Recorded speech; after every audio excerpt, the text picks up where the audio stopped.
আজকে আমি করবো iQOO Z9s Pro এই ফোনটার ডিটেলে ক্যামেরা টেস্ট। আশা করি বন্ধুরা আপনার ভিডিওটি ভালো লাগবে। সম্পূর্ণ বাংলা ভাষায়, খুব কম সংখ্যক লোকই আছে যারা নিজের পয়সা দিয়ে ফোন কিনে তারপর আপনাদের এত ডিটেলে ক্যামেরা টেস্ট, ফুল রিভিউ এই সমস্ত কিছু করে। আমি তার মধ্যে একজন। তো চ্যানেলে নতুন হলে অবশ্যই চ্যানেলটাকে সাবস্ক্রাইব করে নোটিফিকেশন বেল আইকনটা অন করে রাখবেন।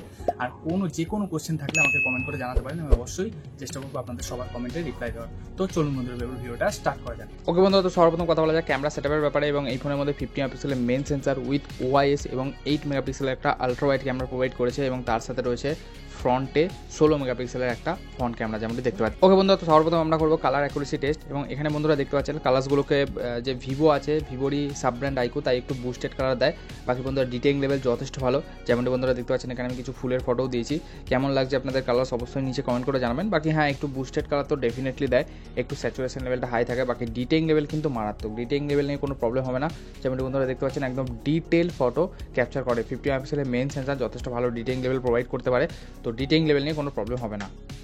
তো এবার হচ্ছে বন্ধুরা আলট্রা ওয়াইড ক্যামেরার ফটো। এবং এই আলট্রা ওয়াইড ক্যামেরাটা কিন্তু 8 মেগাপিক্সেলের, তাই দেখতে পাচ্ছেন মিডিলে ঠিকঠাক ডে লাইটের ডিটেইলিং লেভেল প্রোভাইড করলেও বন্ধুরা দেখতে পাচ্ছেন কোনার দিকে ফটোগুলো কিন্তু RGBতে স্প্লিট হয়ে যাচ্ছে, যেমনটি বন্ধুরা দেখতে পাচ্ছেন। ইনফ্যাক্ট ডিটেইলিং লেভেলও কিন্তু খুব একটা বেশি ভালো না। তো আলট্রা ওয়াইড ক্যামেরা নিয়ে আমার খুব একটা শিকায়ত নেই, যেহেতু 8 মেগাপিক্সেলের।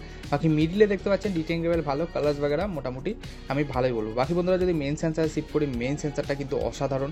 এখানে দেখতে পাচ্ছেন যে কালার্স আছে, স্কিন টোন আছে, জাস্ট অসাধারণ লেভেলের। হ্যাঁ, স্লাইটলি একটু যে হিউম্যান বিউটিফিকেশনটাকে অ্যাড করে দেয়, এটা ভিভো অথবা iQOO সাব ব্র্যান্ড, আপনাদের আগেই বললাম। বাট বন্ধুরা দেখতে কিন্তু ফটোগুলো যথেষ্ট ভালো লাগে। এবং 2x এর এটা ফটো, এবং 2x এও বন্ধুরা দেখতে পাচ্ছেন মেনলি আপনারা আলট্রা ওয়াইড 1x এবং 2x এরই অপশান পেয়ে যাবেন ডিফল্ট। বাকি 2x এর কিন্তু ডিটেইলিং লেভেল যথেষ্ট ভালো, কালার্সও কিন্তু যথেষ্ট ভালো। বাকি বন্ধুরা আমি জুম টেস্ট করছিলাম, এবং এটা হচ্ছে আলট্রা ওয়াইড ক্যামেরার ফটো, এটা হচ্ছে মেন লেন্স, এবার হচ্ছে 2x, এটা হচ্ছে 5x এ দেখতে পাচ্ছেন হালাত খারাপ হয়ে গেছে।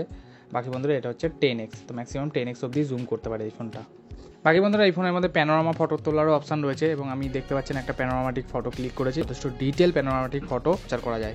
বাকি বন্ধুরা এই ফোনের মধ্যে সুপার মুনের অপশান দিয়েছে, 20x পর্যন্ত super moon zoom mode click করতে পারবেন। বাট দেখতে পাচ্ছেন অমাবস্যা চলছে এবং একটু বৃষ্টির ওয়েদার চলছিল, তাই অতটা ভালো তো ক্যাপচার হয়নি। ফুল মুন থাকলে অবশ্যই ভালো ক্যাপচার হতো।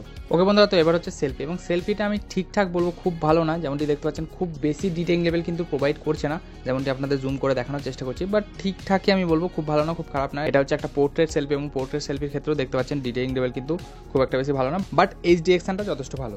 ওকে বন্ধুরা, তো এবার হচ্ছে পোর্ট্রেট ফটোজ। এবং একটা জিনিস আমার খুব ভালো লাগলো, এই ফোনের মধ্যে 2x এও পোর্ট্রেট মোড দিয়েছে, যেটা আমি আপনাদের অবশ্যই আগে দেখাচ্ছি। বাকি বন্ধুরা 1x পোর্ট্রেটে যেমনটি আপনারা দেখতে পাচ্ছেন যে ডিটেইলিং লেভেল কিন্তু যথেষ্ট ভালো, এইচডি এক্সনও যথেষ্ট ভালো, কোয়ালিটি কিন্তু যথেষ্ট ভালো, কালার্সও কিন্তু যথেষ্ট ভালো। স্কিন টোনটাকে একটু স্লাইটলি বুস্টেড করে, একটু স্কিন স্মুথনেস অ্যাড করে। আরও একটা ফটো দেখাচ্ছি, ফটোটা দেখে আশা করি বুঝতে পারবেন। বাকি বন্ধুরা এই ফোনের মধ্যে 2x এও আপনারা পোর্ট্রেট ফটো ক্যাপচার করতে পারবেন, এবং 2x এ অসাধারণ লেভেলে পোর্ট্রেট ফটো ক্যাপচার করা যায়। দেখতে পাচ্ছেন ভিভোর মতন একটু স্কিনটাকে ব্রাইট বানিয়ে দেয়, স্কিনটাকে স্মুথনেসটাকে স্কিন স্মুথনেস অ্যাড করে দেয়, বাট যেটা কিন্তু দেখতে কিন্তু যথেষ্ট ভালো লাগে, যেমনটি বন্ধুরা দেখতে পাচ্ছেন অসাধারণ লাগছে। এই ফটোটাও বন্ধুরা দেখুন, এটা একটা বাচ্চার ফটো, একটু স্লাইটলি বুস্টেড করেছে স্কিনটাকে। বাকি এইচডি এক্সন পেছনে দেখুন যথেষ্ট ভালো লাগছে, পিছনে ব্যাকগ্রাউন্ড ব্লারও কিন্তু যথেষ্ট স্ট্রং। 50mm এর ফোকাল লেন্থের জন্য DSLR লেভেলের ছবি আপনারা কিন্তু এই ফোনটা দিয়ে ক্যাপচার করতে পারবেন, যেমনটি বন্ধুরা দেখতে পাচ্ছেন। এবং ব্লারটাকেও কম বা বাড়ানো যায়, বাট বন্ধুরা স্কিন স্মুথনেসটাকে একটু সেটিংয়ে গিয়ে অ্যাডজাস্ট করে নেবেন, আশা করি আরও ভালো ফটো আপনারা ক্যাপচার করতে পারবেন। বাকি বন্ধুরা এটা হচ্ছে ফ্ল্যাশ লাইটটাকে অফ করে ফটো আপনারা দেখতে পাচ্ছেন কোয়ালিটি ওয়াইজ, যদি আপনাদের জুম করে দেখায় যেমনটি বন্ধুরা দেখতে পাচ্ছেন মোটামুটি। এবার এটা ফ্ল্যাশ লাইট অন করে দেখতে পাচ্ছেন যথেষ্ট ব্রাইট যে অরা লাইটটা দেয় সেটা। বাকি আপনাদের দুটো ফটোকে সাইড বাই সাইডও দেখিয়ে দিচ্ছি, কোনটা বেশি ভালো লাগছে অবশ্যই নিচে কমেন্ট করে জানাবেন। বাকি বন্ধুরা এটা হচ্ছে নাইট মোড ফটো। নাইট মোডের ফটো করে আমি বলবো নর্মালের থেকে যথেষ্ট ভালো কোয়ালিটি ক্যাপচার করতে পারে, যেমনটি বন্ধুরা দেখতে পাচ্ছেন side by side night mode off এবং নাইট মোড অন করে ডেফিনেটলি ভালো বেটার কোয়ালিটির ডিটেইলিং লেভেল প্রোভাইড করে, যেমনটি বন্ধুরা দেখতে পাচ্ছেন। বাকি এটা বন্ধুরা এক্সট্রিম নাইট মোডের ফটো, একদম খুবই লো লাইট ছিল, বাকি ভালোই ডিটেইলিং লেভেল প্রোভাইড করতে পারে।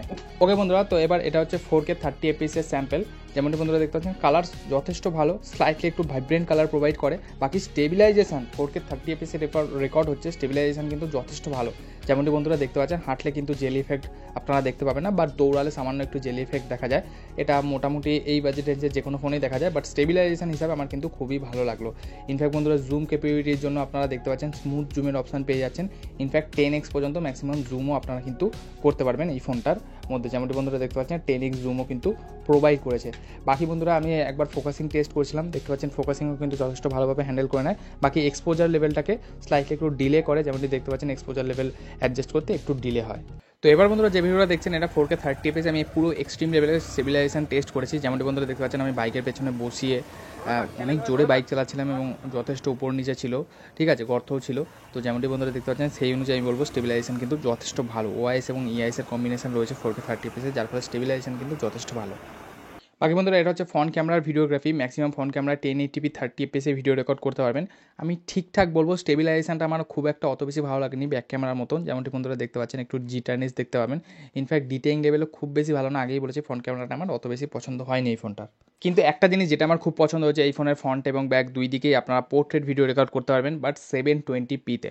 হ্যাঁ, এই বাজেটে যে মোটো H50 আছে তার সাথেও আমি এই ফোনটার ক্যামেরা টেস্ট নিয়ে আসবো। সে কিন্তু পোর্ট্রেট ভিডিওর অপশান প্রোভাইড করে না, ঠিক আছে, বাট এই ফোনটার মধ্যে দিয়েছে। এটা একটা ডেফিনেটলি আইকুড অ্যাডভান্টেজ তো হয়ে যাচ্ছে। বাকি বন্ধুরা এজ ডিরেকশানটা ব্যাক ক্যামেরার খুব একটা বেশি ভালো না, ফ্রন্ট ক্যামেরা যথেষ্ট ভালো লেগেছে আমার।